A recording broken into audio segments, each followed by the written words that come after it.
Hello friends, my self doctor S P Singh. GS plus में आप सभी का हार्दिक स्वागत है।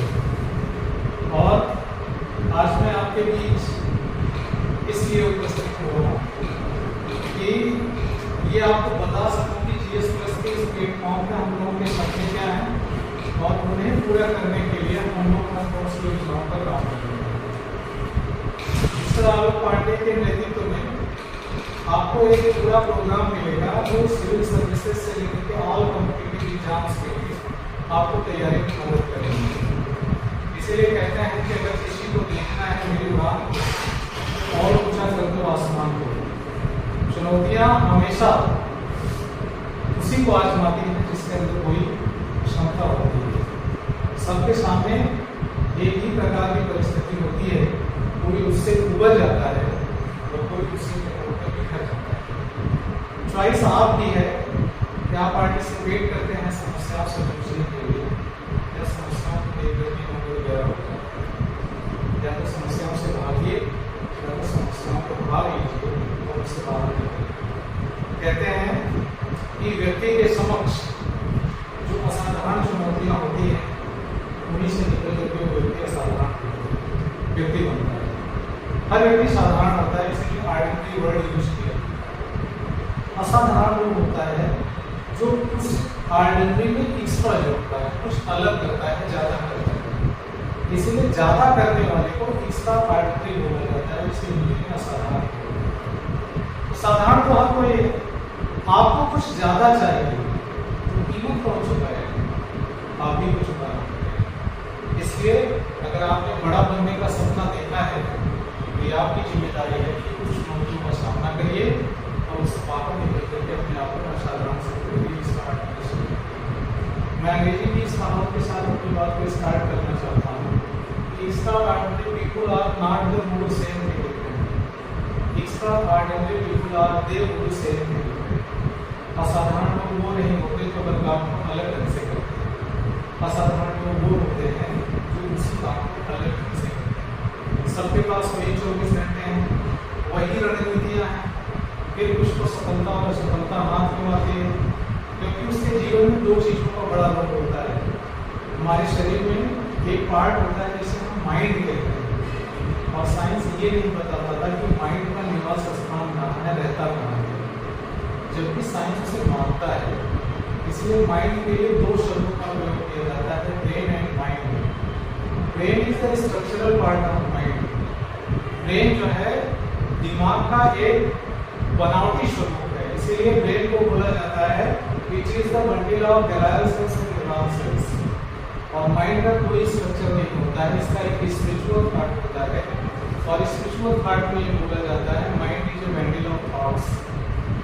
यही पर आकर के विज्ञान और आध्यात्म एक दूसरे के आमने सामने खड़े होते हैं, और आध्यात्म ये विज्ञान के सामने चुनौती देता है कि जो न्यूरॉन और ग्लियल सेल हमारे दिमाग की उपज के कारण है, मरने के बाद ये न्यूरॉन्स और ग्लियल सेल काम क्यों नहीं करते? ये आध्यात्म विज्ञान से आगे निकल जाता है और पता चलता है कि जो सोचते हैं उसी के आधार पर हमारे सारे पदार्थ नियंत्रित होते हैं। इसलिए जड़ और चेतन से एक संसार चलता है, और जब हमारी चेतना जड़वत होती है तो हम मूर्ख कहलाते हैं, और जब हमारी चेतना का विकास होने लगता है तो हम जीनियस कहलाते हैं। यही कारण है कि विवेकानंद ने समय से पहले ही अपने बड़े भाई को भूपेंद्र दत्त को ये बता दिया था कि उनकी उम्र 40 साल से ज़्यादा नहीं है, वो 40 साल पूरा करने से पहले ही मर जाएंगे। क्यों? क्योंकि उन्होंने बता दिया था कि भाई मेरे अंदर चेतना का विकास बहुत तेजी से हो रहा है, और जब शरीर में चेतना का विकास होता है तो शरीर जड़ है, इसलिए मरने के बाद इसे मिट्टी कहा जाता है, डेड बॉडी कहा जाता है। और जब चेतना का विकास होता है तो इस जड़ को छोड़ देंगे, चेतना की शक्ति को धारण करके विराट सत्ता में मिल जाता है। इसलिए जो आपके सपने हैं वो आपसे नियंत्रित भी होते हैं और आपको नियंत्रित भी करते हैं। इसलिए पीजे कलाम साहब ने कहा है कि सपने वो नहीं होते जो सोते हुए देखते हैं, सपने वो होते हैं जो हमें सोने नहीं देते। और सोने नहीं देते हैं का मतलब क्या है?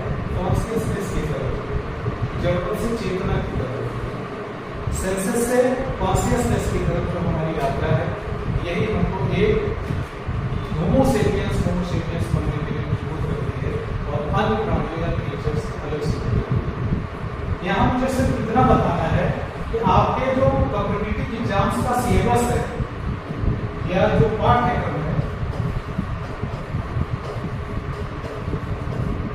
इस पाठ्यक्रम को नियंत्रित करने का जो एक फार्मूला है, उस फार्मूले के तहत एक पूरी टीम काम कर रही है और उस पूरी टीम का जो नेतृत्व करने वाले पांडे जी कर रहे हैं। इनके नेतृत्व में अभी आपको पॉलिटी सब्जेक्ट और करंट अफेयर्स की सारी क्लासेस मिलेंगी। जो आने वाले नेक्स्ट कभी एग्जाम्स जैसे आपका RO है, TCS के एग्जाम्स हैं, IAS के लिए भी उतना ही फ्रूटफुल रहेगा और IAS का इस साल का पेपर देख करके आप अच्छे से अंदाजा लगा चुके होंगे कि बड़ी से बड़ी संस्थाओं के डायरेक्टर्स ने रोना शुरू कर दिया और ब्लेम किसको दे रहे हैं? UPSC को। चैलेंज क्या कर रहे हैं? UPSC का मेंबर ही प्रीलिम्स क्वालिफाई नहीं कर पाएगा। इसलिए अंग्रेजी में एक कहावत है, bad workman blames there tools. गंदा आदमी अपने हथियार को दोष देता है। UPSC मोनोपोली तोड़ना चाहता है कि किसी पर्टिकुलर क्षेत्र विशेष या घनाट लेवल के लोग को कोचिंग में फीस जमा करके अच्छी शिक्षा प्राप्त कर लेते हैं। प्रीलिम्स केवल उनका नहीं निकलना चाहिए, प्रीलिम्स उस गरीब बच्चे का भी निकलना चाहिए जो इतनी महंगी कोचिंग्स को अफोर्ड नहीं कर सकता। इसलिए वो सिलेबस को इस लेवल से डिजाइन कर रहा है कि सारे के सारे पढ़े लिखे और तैयारी करने वाले बच्चे एक निश्चित प्लेटफॉर्म पे आकर के बराबर हो जाएंगे और बराबर होने के बाद आप देखेंगे उनकी तैयारी के लेवल में बहुत ज्यादा अंतर नहीं रहेगा। इंटेलेक्चुअल लेवल का ग्रामीण क्षेत्र का बच्चा हो या शहरी क्षेत्र में किसी भी मेंटरशिप में पढ़ रहा बच्चा हो, उन दोनों के बीच में कंपटीशन का लेवल लगभग बराबर हो जाता है। इसलिए वो हिस्ट्री के क्वेश्चंस में अप्लाइड क्वेश्चंस पूछे जा रहे हैं। जैसे 2023 IAS में एक प्रश्न पूछा गया है कि स्तूप बौद्ध धर्म की उत्पत्ति से संबंधित है। निश्चित रूप से स्तूपों को बुद्ध ने स्वीकार किया था, लेकिन ये आदिवासियों की संरचना से संबंधित था और बुद्ध के बारे में जिसका कॉन्सेप्ट ये क्लियर है कि बुद्ध का कोई भी सिद्धांत मध्यम प्रतिपदा सिद्धांत के अतिरिक्त कुछ भी उनका अपना नहीं था। सारे सिद्धांत उन्होंने ऋग्वेद से और उपनिषदों से चुनाए हुए थे। इसीलिए शंकराचार्य ने बाद में बौद्ध के पतन में एक बहुत महत्वपूर्ण भूमिका निभाई थी और ये कहा था कि बुद्ध का कुछ भी अपना नहीं था। उन्होंने हिंदू धर्म की अच्छी बातों को अपने सिद्धांतों में शामिल कर लिया था। तो इसलिए कोई भी स्ट्रक्चर भी उनका अपना नहीं था। उत्पत्ति को लेकर के जिसका कॉन्सेप्ट इस लेवल पर क्लियर होगा वही हिस्ट्री के इस क्वेश्चन को हल कर पाएगा।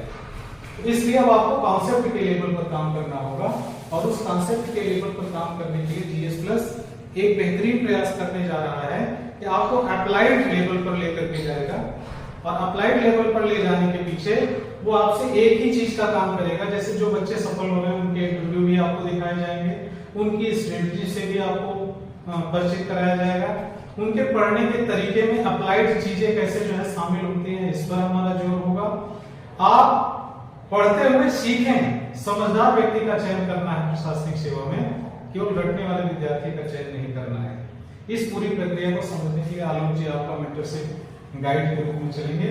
हमारा काम सिर्फ इतना होगा कि हिस्ट्री में आपकी समझ पैदा करें।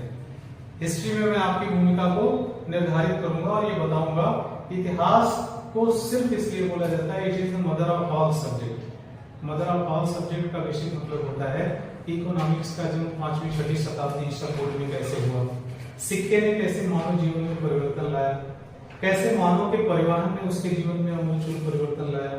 जब साइंस का विकास हो रहा था, गर्मी तेजी से बढ़ रही थे, तो नए नए जो है वनस्पतियों का उदय हो रहा था और जब नई नई वनस्पतियों का उदय हो रहा था वहीं से बॉटनी जन्म ले रही थी और जब बॉटनी जन्म ले रही थी तो वहीं से जो है ज्योमेट्री जन्म ले रही थी, रेखागणित का विकास हो रहा था, क्योंकि वहीं पे semi circular, circular, triangular, rectangular इन प्रकार के आकारों की संरचना होती है जिसके आधार पर नवीन हथियारों का निर्माण होता है और नवीन हथियारों के आधार पर वहीं डिफेंस जन्म लेता है, वहीं से रक्षा विज्ञान जन्म लेता है और वहीं से रक्षा और प्रतिरक्षा जन्म लेता है। तो इन सारे कॉन्सेप्ट्स को लेकर के हम चलेंगे। बाद में जब मुद्रा हमारे अर्थव्यवस्था के बीच में जब आती है तो मुद्रा के आधार पर कैसे लड़ाइयां लड़ी जाती हैं, गायों के राजा को कैसे हम भूपति कहने लगते हैं, कैसे विभिन्न प्रकार के यज्ञ होते हैं। बाद में विदेशी आक्रांताओं ने आकर के हमारी इसी संस्कृति पर हमला करके हमको पिछड़ा घोषित कर दिया। क्यों?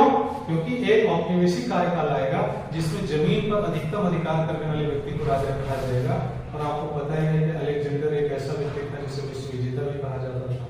और उसे मुंह की कहां खानी पड़ी, भारत में आकर के। किसने परास्त किया? पोरस ने। क्या चेतना थी कि राजा के साथ राजा जैसा व्यवहार किया गया, और उसके परिवार में सभी व्यक्तियों को मार दिया, पूरी सेना खत्म कर दी, और अपने ही नागरिकों को पहली बार पोरस ने एक मंच पर बुलाया और क्या कहा? उन्होंने कहा कि आपके सामने दो विकल्प है, तेरी मिट्टी में मिल जाऊं, गुल बन के खिल जाऊं, इस कॉन्सेप्ट पे काम करना है, या अलेक्जेंडर जैसे विश्व विजेता की गुलामी करनी है। तो लोगों ने कहा जिंदा रहने की रुत तो बहुत है, मगर जान देने की रुत मुझे आती नहीं।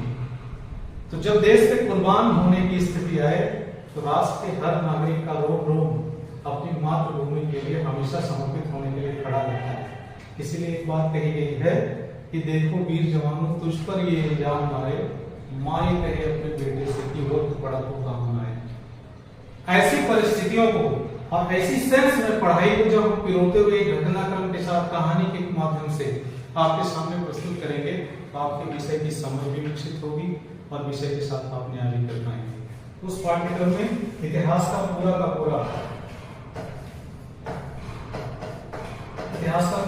पाठ्यक्रम सभी एग्जाम्स के लिए ग्रास रूट से लेकर के सिविल सर्विसेज तक कॉन्सेप्ट डेवलप किया जाएगा और कैसे उनके साथ फैक्ट टकराते हैं ये बताया जाएगा।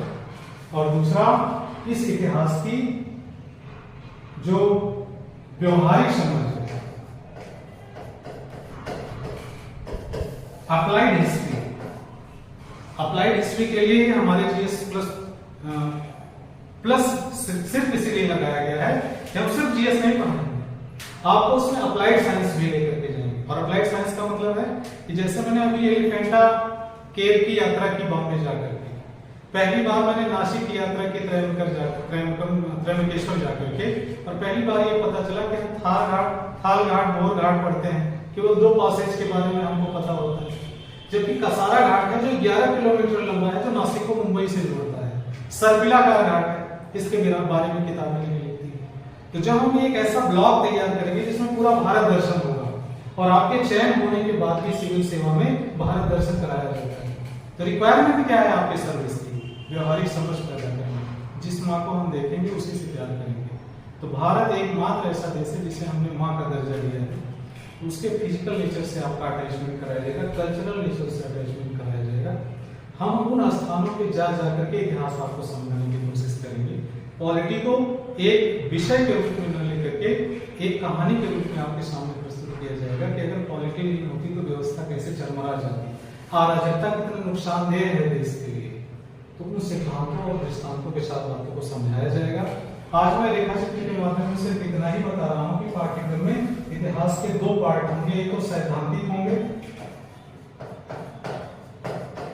थ्योरेटिकल, और दूसरा व्यवहारिक होगा। और व्यवहारिक में ही हमारा पूरा प्रयास होगा कि पूरे भारत दर्शन का जितना भी इतिहास है, अगर यूरोप में भी जाकर के आपको हिस्ट्री समझानी पड़े तो अभी तो मैपिंग के ही आधार पर समझाएंगे, लेकिन भविष्य में जाकर के हम आपको ये भी बताएंगे कि ऑस्ट्रिया कैसे एक केंद्र में आकर के पूरे विश्व की राजनीति को बदलने के लिए तत्पर था, कैसे वो फ्रांस और ब्रिटेन के बीच में एक युद्ध का स्थल हुआ करता था, बफर स्टेट का काम करता था।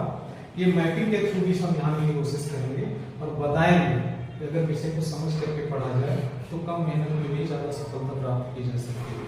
इसमें हम लोग एक सहयोगी के रूप में आपके सामने प्रस्तुत होंगे। विषय को अभी हम बहुत एलोबरेट नहीं कर रहे हैं, सिर्फ एक इंट्रोडक्टरी क्लास ले रहे हैं।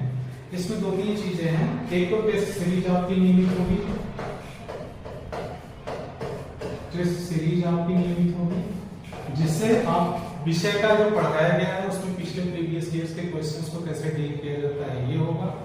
दूसरा, प्रारंभिक स्तर से भी जो बच्चे डिग्री कॉलेजेस में पढ़ रहे हैं उनके लिए अभी तक कोई पाठ्यक्रम निश्चित नहीं है। कई डिग्री कॉलेजेस में बच्चों की शिकायत होती है कि हमारा पाठ्यक्रम पूरा नहीं होता और परीक्षा की डेट आ जाती है। जीएस प्लस उसके लिए भी एक कदम बढ़ा रहा है कि हम एक सिलेबस डिसाइड करेंगे हर विश्वविद्यालय का, और उस विश्वविद्यालय के हर डिग्री कॉलेज के जितने भी पाठ्यक्रम है ग्रेजुएशन से लेकर के एमए तक, और वहां से कैसे वो टीजीटी पीजीटी हैंडल करेंगे, कैसे नेट जेआरएफ हैंडल करेंगे, उसके लिए भी एक पूरी टीम समर्पित होगी। और आलोक पांडे जी के नेतृत्व में टीजीटी पीजीटी नेट जेआरएफ इसके भी पाठ्यक्रम को सुनिश्चित किया जाएगा। यहाँ भी हमारा प्रयास है। उसके अलावा जो बच्चे एक्स्ट्राऑर्डिनरी एफर्ट करना चाहते हैं, आईएएस, पीसीएस, इस क्षेत्र में भी हम आपका पूरा साथ देंगे और आपको विषय की वास्तविक समझ और प्रैक्टिस से टेस्ट सीरीज इसका भी अभ्यास कराएंगे।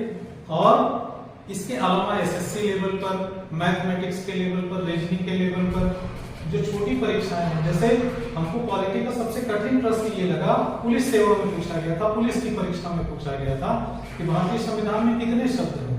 आज तक किसी बड़ी से बड़ी परीक्षा में ये प्रश्न नहीं पूछा गया। बाद में पता चला कि 1,17,369 शब्द हैं पूरे भारतीय संविधान से। बाद में फिर वहां से एक श्रृंखला ही चल गई कि भारतीय संविधान लिखा किसने, तो भारतीय संविधान लिखा प्रेम बिहारी नारायण आचार्य थे। कौन? कैलियोग्राफर थे। कैलियोग्राफर किसे कहते हैं? जो तिरछी भाषा, तिरछे लाइन में अच्छी लैंग्वेज लिखता है, जिसकी लिखावट बड़ी सुंदर मानी जाती है, उसे कैलियोग्राफर बोलते हैं। तो प्रेम बिहारी नारायण आचार्य को बहुत कम लोग जानते थे और उनका परिवार मांग कर रहा है कि पूरा संविधान लिखने वाले व्यक्ति ने 1 रुपया केवल मेहनताना लिया है और भारतीय संविधान की मूल प्रति के हर पेज पर उनके हस्ताक्षर है। यही उनका सपना था कि भारतीय संविधान की प्रत्येक पेज पर मेरे हस्ताक्षर हों और यही मेरा मेहनताना हो। तो ऐसे व्यक्ति को भी भारत रत्न देने की मांग चल रही है। नंदलाल बोस, जिन्होंने भारतीय संविधान के चारों तरफ इलिस्ट्रेशन किया है, भगवान राम के चित्र उकेरे हैं, विभिन्न प्रकार की डिजाइन किया है। मौलिक कर्तव्य आप पढ़ेंगे, भगवान राम के चित्र मिलेंगे। भगवान राम ने अपने कर्तव्यों पर ज्यादा जोर दिया, अधिकारों पर नहीं। क्यों? क्योंकि जब उन्हें राजगद्दी मिल रही थी तब उनका पिता का कर्तव्य आड़े आ गया था। पिता ने उनकी ही मां को वचन दिया था, चचेरी मां को वचन दिया था कि वक्त आने पर तुम मुझसे कोई वरदान मांग लेना। और राम का कर्तव्य यह था कि पिता का किया गया बात के बेटे के लिए कर्तव्य बनता है। तो हम अपने देश के प्रति कितने कर्तव्यवान हो, निष्ठावान हो, ये प्रेरणा हमको भगवान राम से मिलनी चाहिए। इसलिए भगवान राम का चित्र मौलिक कर्तव्य के पृष्ठ पर उकेरने वाले कौन? नंदलाल बोस। और ये प्रश्न कहाँ पूछा गया है? कौन बने करोड़पति में 50 लाख का प्रश्न है कि किसने ये चित्र उकेरा है। तो हम उन सारे सेगमेंट्स को कवर करेंगे जो आपको छोटे से छोटे लेकर के और बड़े से बड़े प्लेटफॉर्म पर आपसे पूछे जाएंगे। कहानी के माध्यम से सिद्ध करने की कोशिश की जाएगी, प्रैक्टिस सेट के माध्यम से आपका अभ्यास कराया जाएगा। आज हम ये कह पाने की स्थिति में हैं कि आज हम उस प्लेटफॉर्म पर खड़े हैं जहां से आपके किए गए वादे पर किसी पर निर्भरता हमने समाप्त कर दी है। अब हम किए गए वादे को पूरा करेंगे और अपनी संस्था के माध्यम से आपको शिखर तक पहुंचाने में एक सहयोगी, मार्गदर्शक और मित्र, गाइड की भूमिका में होंगे। और आपसे बस इतना ही कहना है कि सिविल सेवा की परीक्षा हो या किसी भी सेवा की परीक्षा हो, उस सेवा में कोच की भूमिका बहुत महत्वपूर्ण होती है। और कोच की भूमिका का अगर एग्जाम्पल आपको लेना हो तो द्रोणाचार्य क्या थे? टीचर थे और उन्होंने शिक्षक की भूमिका अदा करते हुए सारे पांडवों और कौरवों को शिक्षा में प्रवीण कर दिया। लेकिन जब युद्ध की बारी आई तो एक कोच की भूमिका इंपॉर्टेंट हो गई और कोच की भूमिका में एक सबसे बड़ी कोच का रोल के रूप में जिसका उदय होता है उसका नाम है लॉर्ड कृष्णा, भगवान कृष्ण। कृष्ण का साथ मिला और वो भी इस वचन के साथ कि हम पांडवों की तरफ से कभी कोई अस्त्र नहीं उठाएंगे, लेकिन विजय श्री हमेशा पांडवों की होगी। क्यों? जहां धर्म होगा विजय वहीं होगी। इसीलिए किसी भी शिक्षा सेवा संस्थान में जाइए, एक चीज लिखी जाती है, विद्या ददाति विनयम, और उसके पीछे का मूल वाक्य क्या है? विनयम ददाति पात्रताम, पात्रताम ददाति धर्मम और धर्मम ददाति विजय। ये इसका मूल वाक्य है। और जब आप प्रशासनिक सेवा में सफल होकर के लवासना में ट्रेनिंग के लिए जाएंगे तो लवासना का ध्येय वाक्य क्या है? सीलम परम भूषणम। जिस व्यक्ति के अंदर धैर्य है, विनम्रता है, वही व्यक्ति संसार का सबसे बड़ा गहना है। तो आपको विनम्रता हासिल करनी है और विनम्र होने के साथ ताकत हासिल करनी है। यही प्रशासनिक सेवा का मुख्य उद्देश्य है। तो विनम्रता के साथ ताकत की तरफ बढ़ाए गए कदम आपको प्रशासनिक सेवक बनने में मदद करेंगे। उसमें GS+ सदैव एक कदम आगे रहेगा और कोशिश करेगा कि आपको उत्कृष्ट सामग्री मिले, प्रैक्टिस सेट का एक उच्च स्तर का जो है मानदंड मिले। इस पे पूरी टीम वर्कआउट करेगी। लगातार वीडियोस और आपको मिलते रहेंगे। आपको इस वीडियोस को देखना है, मैक्सिमम लोगों को शेयर करना है, जिससे उस अंतिम बच्चे की भी सहायता की जा सके जो मुद्रा के अभाव में बड़े शहर जाकर के पढ़ नहीं पाता है। हमें उम्मीद है कि हमारे इस नोबेल पार्ट में सिर्फ एक उद्देश्यात्मक प्रवचन को लेकर के आप मत देखिएगा, इसमें आप अपने साधन और उद्देश्य की पूर्ति के लिए हमारा साथ दीजिएगा। इसी के साथ मैं अपनी वाणी को समाप्त करता हूँ। उम्मीद करता हूँ कि आगे की वीडियोज़ को आप एंजॉय करेंगे। आपका दिन शुभ हो, कैरियर में आपको नई ऊंचाइयां मिले। इस मंगल कामना के साथ आपकी वाणी आज की वाणी में यही समाप्त करता हूँ।